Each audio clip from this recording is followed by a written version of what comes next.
Hey guys what's up, कैसे हैं आप लोग। I am Bharat Grover and guys that's our equity से रोजगार सीरीज। तो मैं इसके शेयर स्क्रीन करता हूँ, एक सेकंड रुकिए। Share screen, entire screen and yes share. या गाइस स्क्रीन शेयरिंग हो रही है, मैं एक मिनट चेक कर लूँ। हाँ, तो चालू है। तो कुछ भी शुरू करने से पहले मैं आपको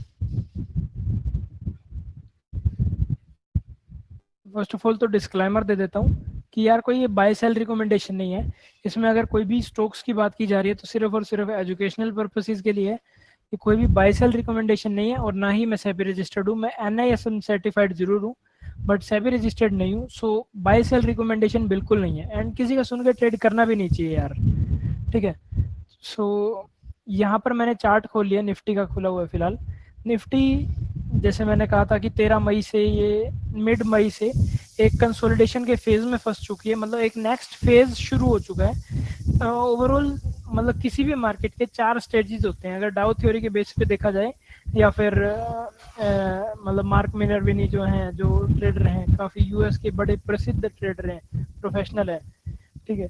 मतलब उन्होंने भी बताया अपने बुक के अंदर कि 4 स्टेजेस होते हैं, phase 1, phase 2, phase 3 and phase 4। And अभी फिलहाल मार्केट फेज 1 के अंदर आ चुकी है। फेज 1 फिलहाल काफ़ी लंबा होता है एंड फेज 2 काफ़ी बड़ा अपसाइड देता है, ठीक है। तो अभी फिलहाल फेज 1 है जो कि थोड़ा सा लंबा रह सकता है, कंसोलिडेशन में रहेगी मार्केट। उछाल मतलब उछाल और गिराव वगैरह आते रहेंगे, बाकी मोटा मोटा मार्केट कंसोलिडेशन के अंदर ही रहेगी फिलहाल। तो अभी इसके ये हैं डिमांड जोन और सप्लाई जोन।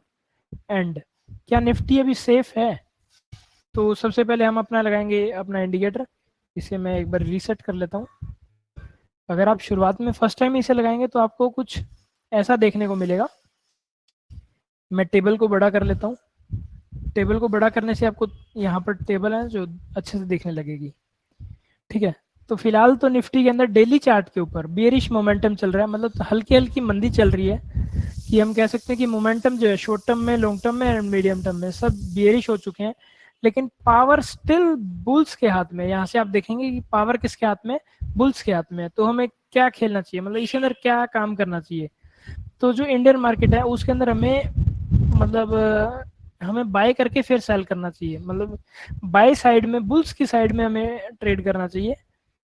एंड क्या निफ्टी रिस्क फ्री है या नहीं है, इसे हम अपने रिस्क मीटर लगाकर देखेंगे। तो फिलहाल गाइज निफ्टी सेफ है, ठीक है। हमारे रिस्क मीटर में दिख रहा है कि निफ्टी सेफ है। एंड हम 125 मिनट का चार्ट यानी 2 घंटे का चार्ट भी लगाकर देख लेते हैं।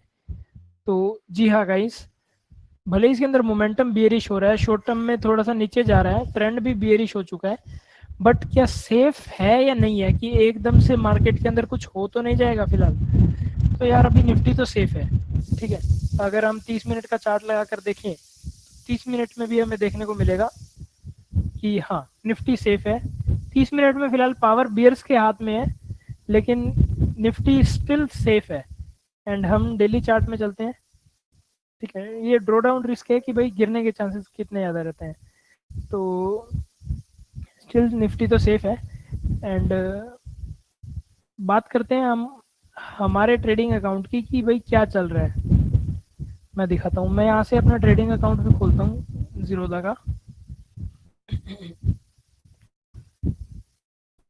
एंड गाइज आप URL वगैरह चेक कर सकते हैं आराम से, ये देखो, ठीक है। ये जो URL वगैरह है वो आप चेक कर सकते हैं। एंड फिलहाल क्या चल रहा है, ओ यार आज तो काफ़ी ज़्यादा लॉस हो रहा है, ठीक है। प्रिंस पाइप ने तो ऐसी तैसी कर दी, बढ़िया 10-12 हज़ार रुपये बच रहे थे। बाकी वैसे कोई दिक्कत वाली बात है नहीं, बिकॉज अगर हम प्रिंस पाइप का चार्ट लगा कर देखें, लेकिन दिख रहा है कि जिस हिसाब से आज गिरा हुआ है ना, उस हिसाब से स्टॉप लॉस वगैरह ना हिट हो गया हो। तो यार रिस्क इसके अंदर काफ़ी ज़्यादा बढ़ चुका है, मतलब रिस्क इसके अंदर काफ़ी ज़्यादा है। एक बार वैसे रिस्क मीटर को ऑफ कर देते हैं। एंड पावर स्टिल बुल्स के हाथ में है, वही कंसोलिडेशन वाला ही ये वाला मतलब स्टॉक है कि एक लेवल तक जाएगा, एक लेवल तक जाने के बाद ये वापस ऊपर आने के चांसेस इसके रहते हैं। स्टिल मोमेंटम फेड अप हो रहा है। एंड मैक्सिमम एसएल है इसका 337 का। मैं मैक्सिमम एसएल लगा लेता हूँ, 337 का इसका मैक्सिमम एसएल है। वैसे जो वोलेटिलिटी बेस्ड स्टॉप लॉस था वो तो मेरा हिट हो चुका था, बट एग्जिट नहीं की और एग्जिट नहीं कर पाया। सो हम मैक्सिमम एसएल को भी हम मान के चल सकते हैं अगर आप फंस चुके हो किसी चीज़ में, और मैक्सिमम अगर एसएल हिट हो गया है तो आप बेच ही दीजिएगा, उसके अंदर रुकने का कोई फायदा नहीं है। तो स्टिल मैं इसलिए रुका हुआ हूँ क्योंकि पावर बुल्स के अंदर ही है एंड कंसोलिडेशन का फेज चल रहा है, तो सपोर्ट के ऊपर हमें बाय करना चाहिए। लेकिन फिलहाल मेरे पास तो फंड है नहीं, तो मैं ये देखो सी मेरे पास तो फंड और है नहीं, वरना मैं कर लेता बाय। And Excel Industries, E X E Excel Industries में हम जाएंगे, यहाँ पर देखेंगे तो यार ये देखो मतलब इतने टाइम से गिर रहा था, अब जाके चढ़ना शुरू हुआ है, एंड अब जाके चढ़ना शुरू भी हुआ है, बट स्टिल शॉर्ट टर्म में थोड़ा सा बेरिश हो चुका है। तो वही बात है, थोड़ा सा कंसोलिडेट करेगा, फिर हल्का सा झटका देके ऊपर चला जाएगा, फिर कंसोलिडेशन में जाएगा, फिर हल्का सा झटका देके, लेकिन इस टाइम फ्रेम में हमें रुकना पड़ेगा, होल्ड करना पड़ेगा। जो अभी का जो टाइम है ना, मतलब अगर आपको पैसे बनाने हैं तो वैसे तो नीचे जाके आपको बाय करना चाहिए और ऊपर जाके सेल करना चाहिए, जहां जहां पर प्रॉफिट आ रहा है, अच्छा खासा प्रॉफिट आ रहा है तो आपको बुकिंग जरूर करनी चाहिए। बट स्टिल हमारा टारगेट अभी अचीव नहीं हुआ है। एंड गाइज यहाँ पर देखिए हमारे सेटअप के अंदर पिवट्स भी आ चुकी हैं, पिवट्स भी डाल दिए, मैंने अपग्रेड किया है अपने सेटअप को, ये लगातार मैं करता रहता हूँ। जी 1264 का एक लेवल था जहाँ पर पिवट थी। मैं अगर आपको पिवट नहीं दिख रही है तो मैं इसका ना जो कलर है पिवट का वो चेंज कर देता हूँ, तो आपको दिख जाएगा। ये देखो भाई, ये ब्लैक कलर की पिवट्स हैं पड़ी, तो ये लेवल्स हैं कुछ 1264.65 का लेवल है एक, वहीं से मतलब ऑलमोस्ट वहीं से ही गिर रहा है। अगर ये 1264 के लेवल से ऊपर चला जाता है तो चांसेस है हमारा टारगेट हिट कर जाएगा ये, ठीक है। लेकिन मैं बैठा हूँ, मुझे ऐसे कोई दिक्कत लग नहीं रही है इसके अंदर। एंड वीकली चार्ट अगर मैं जाकर देखूँ तो वीकली चार्ट में भी मोमेंटम बुलिश चल रहा है एंड ट्रेंड भी बुलिश है, तो मुझे तो इसमें कोई दिक्कत वाली कोई बात है नहीं। मैं एक बार प्रिंस पाइप को वीकली चार्ट में भी चेक कर लेता हूँ। प्रिंस पाइप भी ठीक ठाक हो चुका है, बट ये फिर भी खतरे में है, ठीक है। मतलब अगर इसके अंदर कम क्वांटिटी लेता मैं, जैसे इसमें मैंने इन्वेस्टमेंट कर रखी है प्रिंस पाइप में डेट की, तो मुझे ओ में थोड़ी ज़्यादा करनी चाहिए थी, प्रिंस में थोड़ी कम करनी चाहिए थी। बाकी एक्सेल में मैंने ठीक ठाक ही कर रखी है, एक्सेल का कोई खतरे वाली बात नहीं है। ओ पे जाता हूँ मैं, मतलब ओ ओरेकल फाइनेंशियल सर्विसेज, एंड यार ये तो ज़बरदस्त है, मतलब ये तो रिवर्सल है, अर्ली मूवर्स भी कह सकते हैं हम इसे, लेकिन ये फिलहाल बढ़िया चल रहा है। एंड यहाँ पर जैसे आप देख सकते हैं कि पिवट का भी लेवल है 9869.5, अगर ये ऊपर जाएगा तो यहाँ तक टच कर सकता है। सो मैं क्या करूँगा, यहाँ पर मैं अपने बेच दूंगा, बिकॉज 10 ही है यार, ठीक है। मैं 98 क्या था 9869 के लेवल पर मैं बेच दूंगा,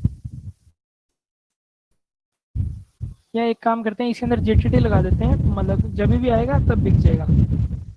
तो सिंगल लगाना है हमें, सेल का लगाना है, और टारगेट ट्रिगर प्राइस और क्वांटिटी 10 जितनी अपनी है, और सेम, ठीक है, सेम जीटीटी क्रिएट हो चुका है 9869 का। जब ये ऊपर जाएगा तो 9869 पर हमारा बिकने के चांसेस रहे, मतलब ऑलमोस्ट बिक जाएगा, ऑलमोस्ट क्या वैसे तो बिक ही जाएगा अगर वहाँ पर जाता है तो। फिलहाल आज निफ्टी गिरी हुई है, हल्की हल्की गिरी हुई है, कोई खास बड़ी बात नहीं है, जैसे कि कंसोलिडेशन फेज में फंसी हुई है, तो नीचे जाएगी फिर ऊपर आ जाएगी। बाकी गाइज मैं अभी आपको बाई सेल रिकमेंडेशन तो नहीं दे रहा हूँ, लेकिन मैं स्टॉक्स फाइंड आउट करने वाला हूँ, ठीक है। जैसे मैंने पिवट्स ऑफ कर दिए। एंड गाइज अगर आपके पास फ्री वर्जन है ना तो भी आप हमारा सेटअप यूज़ कर सकते हैं। आप ffi-school.com की वेबसाइट पर जाएंगे तो आपको देखने को मिलेगा हमारा पूरा सेटअप, जैसे 6 मंथ का एक्सेस रहता है इस गोल्डन रेंज सेटअप का, रिकॉर्डिंग्स रहती हैं इस सेटअप की, एंड प्राइवेट कम्युनिटी जहाँ पर मैं आपको मतलब ये सब चीज़ें शेयर करता हूँ, जहाँ पर मैं ये सारी चीज़ें शेयर करता हूँ कि अभी कौन सा स्टॉक हल्का हल्का मुझे तेज लग रहा है या फिर ऐसा कुछ, ठीक है। बिजनेस साइकिल्स वगैरह, और मेरा प्रोप्राइटरी इंडिकेटर जो गोल्डन रेन सेटअप है। एंड गाइस अगर आप फ्री वर्जन में भी यूज कर रहे हो तो भी आप सी एक ही इंडिकेटर के अंदर सब कुछ मैंने डाल रखा है। ऑलमोस्ट मतलब 16 से 20 इंडिकेटर्स का यूज करके जो जो चीजें थी मैंने सब स्टडी करी, एंड उसके बाद जाकर ये वाला इंडिकेटर बनाया गया है। तो गाइस मतलब 5 साल का एक्सपीरियंस भी है एंड सही है। मैंने फ्री यूजर्स का खास मतलब थोड़ा सा ध्यान रख के बनाया है, क्योंकि मैं भी काफी टाइम तक फ्री यूजर था ट्रेडिंग व्यू का, एंड मुझे पता है यार सब लोग प्रीमियम क्यों लेंगे मतलब ट्रेडिंग व्यू का, एंड हमें सेटअप तो देना ही है फिर, ठीक है। तो इसके अंदर मैंने फंडामेंटल्स वाली टेबल भी डाल दी है, जो कि अगर आप नीचे जाओगे तो ये हमारा सेटअप है कुछ क्लाउड्स एंड मोमो कैंडल्स। अगर आप नहीं जानते तो फिर आप यूट्यूब पर जाइए, हमारे यूट्यूब पर जाएंगे तो आपको देखने को मिलेगा। यहाँ से आप यूट्यूब पर जाइए, एंड अगर वीडियोस में जाओगे तो गोल्डन रेन की गाइड देखने को मिलेगी, ठीक है, कि किस तरह से ये ट्रेडिंग होती है, मतलब अपने सेटअप के बिहाफ पे किस तरह से मैं ट्रेडिंग करता हूँ। एंड अगर आप सब्सक्राइब कर दोगे तो होम पेज पर आपको ये वाली वीडियो देखने को मिल जाएगी। तो गाइस मैं अभी चलता हूँ स्टॉक स्कैनिंग की तरफ, कि मैं किस तरह से स्टॉक्स को स्कैन करता हूँ। यहाँ पर एक और फीचर है रडार एक्स, FFIschool.com की वेबसाइट पर रडार एक्स के नाम से एक फीचर है, जहां से मैं स्टॉक्स को स्कैन करता हूँ, जो अर्ली मूवर स्टॉक्स और मोमेंटम स्टॉक्स हैं उनको फाइंड आउट करने के लिए, और चार्टिंग के स्क्रीनर्स वगैरह भी देता हूँ मैं। ये सिर्फ 2000 रुपये पर मंथ का आपको सेटअप पड़ेगा। 2000 रुपये महीने में आपको मतलब पूरा का पूरा सेटअप और किस तरह से यूज करते हैं, किस तरह से आपको स्टॉक्स फाइंड आउट करने हैं, सब कुछ सिखा दिया जाएगा, किस तरह से आपको ट्रेडिंग करनी है या फिर इन्वेस्टमेंट करनी है। गाइज वैसे ये सेटअप है स्विंग ट्रेडर्स के लिए या फिर इन्वेस्टर्स के लिए, जिसके पास ज़्यादा टाइम नहीं है, या फिर मतलब जिनके पास पैसा है लेकिन अब उनको इन्वेस्टमेंट करनी है कि किस तरफ करें। अगर आप जैसे अगर आपको इन्वेस्टमेंट करनी है तो आप वीकली टाइम फ्रेम कीजिए, अपना सेटअप लगाइए, एंड जैसे कि ये है ओरेकल है तो आपको बेस्ट टाइम है इसके अंदर इन्वेस्ट करने का। इसके आपका मतलब इसके अंदर टारगेट अपने को दिख रहा है 10,980 का, और वीकली टाइम फ्रेम कब यूज करते हैं ये मैंने सब अपने वीडियो में बताया है। मैं एक मिनट जाकर दिखाता हूँ, फोटो तो वैसे अभी ढूंढनी पड़ेगी लेकिन मैं एक बार वीडियो में दिखा देता हूँ।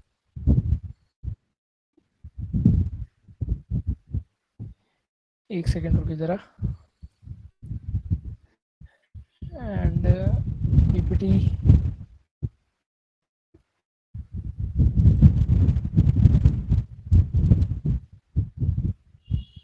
हाँ, तो ड्यूरेशन मैटर्स। ये देखो हमें वैसे वीकली चार्ट कब लगाना चाहिए, एक मिनट में दिखाता हूँ कि कब लगाना चाहिए। नेक्स्ट मेथड में जाते हैं आप, ये रहा गाइस, ये देखो अगर हम वीकली चार्ट लगाते हैं तो मिनिमम 1 साल से अगर कुछ सालों के लिए हम इन्वेस्टमेंट कर रहे हैं, ठीक है, वो जो इन्वेस्टमेंट होती है ना कि मोमेंटम इन्वेस्टिंग कर रहे हैं, तो हम वीकली चार्ट लगाते हैं। एंड अगर डेली चार्ट अगर हम लगाते हैं तो कुछ महीनों से लेके कुछ मतलब 1 साल तक, मतलब 2-3 महीने से लेके या 2 महीने से लेके 1 साल तक अगर हम होल्ड कर सकते हैं, मतलब मैक्सिमम है ये कि अगर हम डेली चार्ट देख रहे हैं एंड अगर 1 साल मतलब अगर हमें होल्ड करना पड़ गया, एंड से एंड हमें 1 साल तक होल्ड करना चाहिए, एंड होल्ड करना पड़ सकता है, ठीक है, डेली चार्ट के बिहाफ पे। एंड बाकी मैं तो जैसे 125 मिनट एंड डेली चार्ट भी देख लेता हूँ, बिकॉज मैं तो ट्रेडर हूँ, स्विंग ट्रेडर हूँ, ठीक है, शॉर्ट टर्म पोजिशनल ट्रेडर हूँ। तो वीकली चार्ट भी देख सकते हैं एंड डेली चार्ट वगैरह सब कुछ। डेली चार्ट के बिहाफ पे भी हम इसके अंदर ट्रेडिंग कर सकते हैं। हमें कैंडल्स देखनी नहीं है, चाहे हम इसको देखें। अभी इतना ज़बरदस्त मूव मिल रहा है, यहाँ से चलना शुरू हुआ था एंड अभी तक 6% का मूव वैसे तो दे चुका है ये। अगर हम सेटअप के बिहाफ पे काम करते तो सेटअप 6 नहीं तो 2-3% तो आप निकाल ही लेते, ठीक है।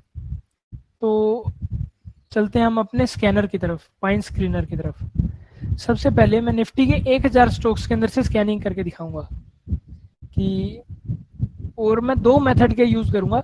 एक तो मैं अर्ली स्टॉक्स को निकालूंगा कि जो कि अर्ली मूवर्स हैं, ठीक है, जो अभी चढ़ना शुरू हुए हुए हैं, मतलब इतने टाइम से गिर रहे थे अब टर्न अराउंड स्टोरीज भी जिसको हम कह सकते हैं, या फिर हम कह सकते हैं कि अर्ली मूवर्स हैं वो, ठीक है। जैसे कि OFSS भी आप देखिए कि ये एक तरह का अर्ली मूवर ही है। ये लगातार दिसंबर से गिर रहा था एंड अब जाके चढ़ना शुरू हुआ है। अब पता नहीं ये कहाँ तक जाएगा। सी जैसे ये जो आपको बादल दिख रहे हैं ना, ये ट्रेंड बता रहे हैं। अगर हम यहाँ पर इसे पकड़ लेते हैं, ऑलमोस्ट यहाँ पर देखिए 2023 के आसपास, मैं वीकली चार्ट चलाता हूँ। सी यहाँ से ये चेंज होना शुरू हुआ, ठीक है।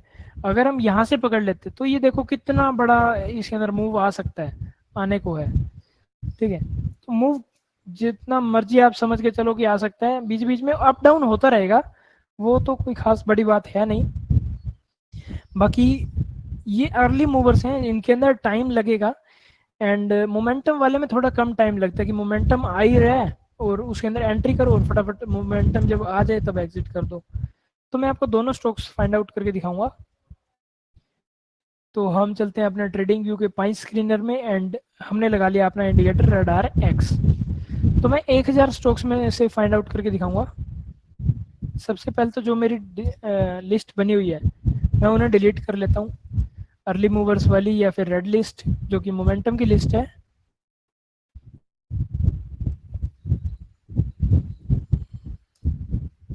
सी मैंने अपनी सभी की सभी वॉच लिस्ट खाली कर ली है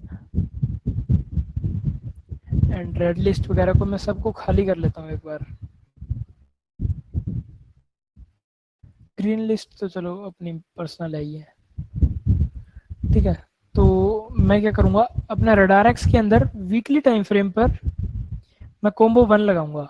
जैसे देखो पहले तो मुझे अलग अलग चीज़ें को स्कैन करना पड़ता था, लेकिन अब मैंने कोम्बोज डायरेक्ट बना दिए हैं। अभी एक बार ये थोड़ा बीटा स्टेज में, अगर ये सही से वर्क कर रहे हैं, मैं एक बार चेकिंग कर रहा हूँ इनकी, अगर ये सही से वर्क कर रहे हैं, जहाँ तक अभी तक मैंने देखा है ये हाँ प्रॉपर एकदम वर्क कर रहे हैं।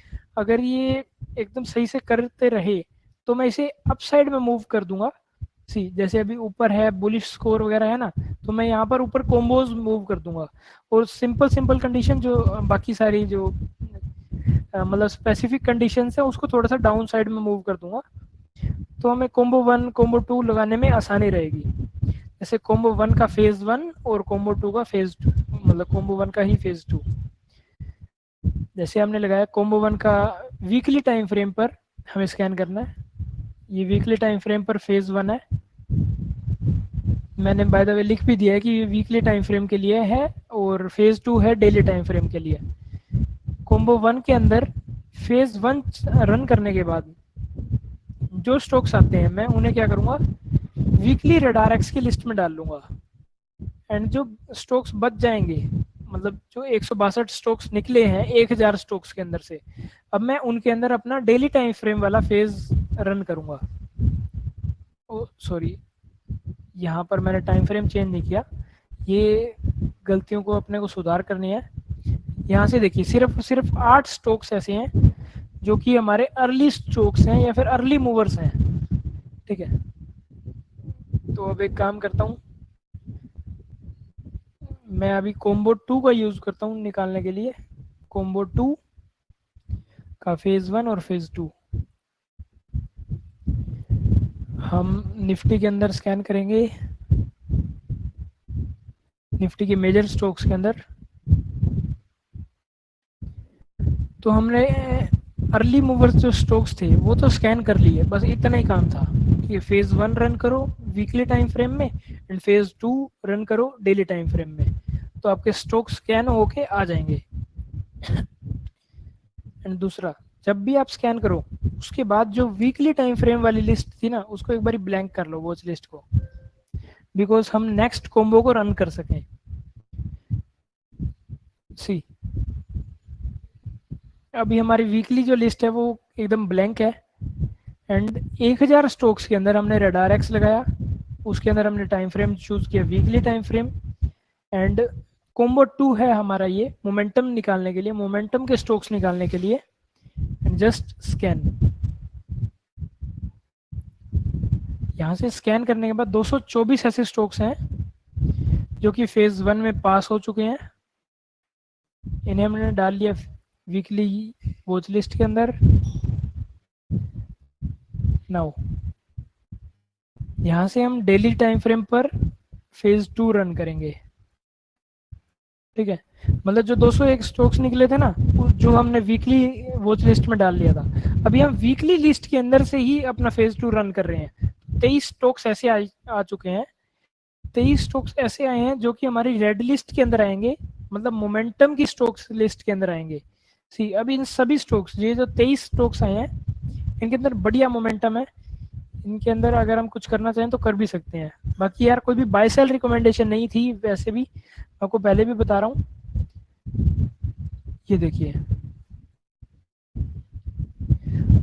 अभी आप देखेंगे अगर ये जो स्टॉक्स निकले हैं, किसी के अंदर मोमेंटम, जैसे अब ये है, ये कंपनी भी अच्छी है। और किस चीज़ की कंपनी अगर मैं देखूं तो, नहीं कुछ लार्ज कर लिया मैंने, ये है होम फर्निशिंग की कंपनी है, मतलब कंज्यूमर ड्यूरेबल। अच्छा, ग्लास वाली कंपनी है, शीशों वाली कंपनी है, जो कि घरों के अंदर कांच यूज होता है। ठीक है, तो AU small bank regional bank है, एंड फाइनेंस का इसकी इंडस्ट्री है, मतलब फाइनेंस सेक्टर का है। एंड इसके अंदर बढ़िया मोमेंटम आ रहा है, कंपनी भी अच्छी है। इसने बढ़िया प्राइस एक्शन के बिहाफ पे, मतलब लास्ट स्विंग का हाई जो था तोड़ दिया है, तो हम इसके अंदर काम कर सकते हैं। पर फिर भी बाय सेल रिकमेंडेशन नहीं है यार, मैं एजुकेशनल पर्पसेस के लिए बता रहा हूँ। ठीक है, तो इसके चांसेस 50-50 हैं। क्यों? बिकॉज आप यहाँ से देखिए, इसके अंदर बुल्स की पावर भी 7 फैक्टर्स हैं और बियर्स के अंदर भी 7 फैक्टर्स हैं। सो एक बार 50-50 चांसेस हो जाते हैं।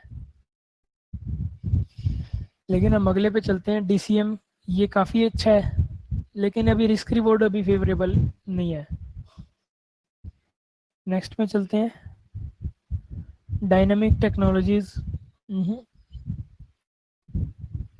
फिनो पेमेंट्स के अंदर हम देख सकते हैं, ये अर्ली मूवर्स भी था और अब मोमेंटम के अंदर आया है। सी, ये हमारी अर्ली मूवर्स की लिस्ट के अंदर भी आया था। एंड अब डाउ थ्योरी के बेस पे अब इसने, मतलब जो ट्रेंड था ना, वो चेंज कर दिया है।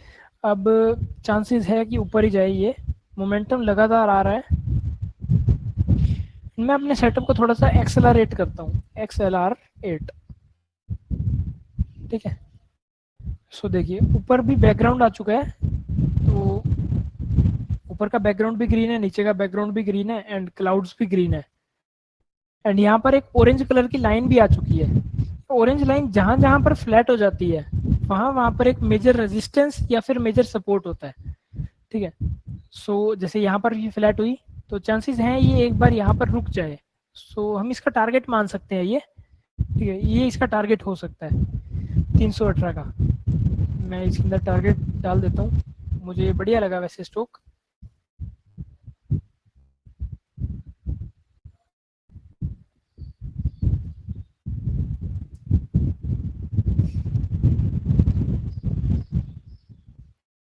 Target based on table, and SL अपना रहेगा यहाँ पर, ये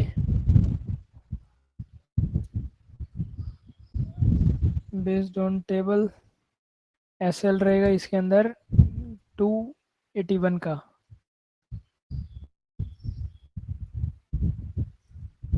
ठीक है, जो मुझे बढ़िया लगता है मैं उसे क्या करता हूँ, अपने व्हाट्सएप की प्राइवेट कम्युनिटी के अंदर शेयर कर देता हूँ।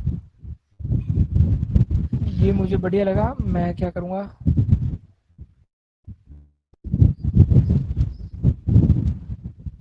यहाँ से 281 का SL लगा लूँगा।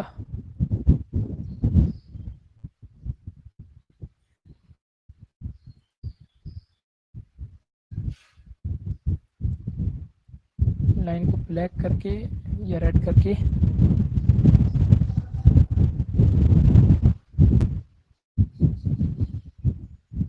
सी यहाँ से मैंने कॉपी किया, एंड अपनी व्हाट्सएप की कम्युनिटी भी खोल लेता हूँ मैं। बाकी गाइज मैंने आपको स्कैन करके बता दिया कि किस तरह से मैं स्कैन करता हूँ, मतलब बड़ा ही सिंपल है। पहले हमने 1000 स्टॉक्स के अंदर से फेज 1 रन करना है किसी एक कॉम्बो का, जैसे कॉम्बो नंबर 1 है जो कि अर्ली मूवर्स है। ठीक है, वापस दिखाता हूँ, यहाँ से हमने पहले निफ्टी की मेजर स्टॉक्स की लिस्ट उठानी है। उसके बाद रडारेक्स लगाना है अपना, जो कि प्रोप्राइटरी इंडिकेटर है। रडार एक्स लगाने के अंदर उसके बाद हमने उसका टाइम फ्रेम सिलेक्ट करना है, वीकली टाइम फ्रेम, जो कि यहाँ से हो जाएगा। जैसे आप यहाँ पर देखिए वीकली टाइम फ्रेम हमने लगा लिया। वीकली टाइम फ्रेम के बाद जैसे हम कोम्बो 1 का यूज करेंगे, कोम्बो 1 का फेज 1 हम रन करेंगे, जो कि वीकली टाइम फ्रेम के लिए बनाया गया है। यहाँ से हमने किया स्कैन, एंड जितने भी स्टॉक्स आएंगे, जैसे कि 1000 में से यहाँ से देखते हैं कितने निकलते हैं। तो 1000 स्टॉक्स में से 163 ऐसे स्टॉक्स हैं जो कि हमारे वीकली टाइम फ्रेम की लिस्ट में आए हैं। ठीक है, मैं इन्हें अपनी वीकली टाइम फ्रेम की लिस्ट में डाल लेता हूँ। वीकली रडार एक्स की लिस्ट,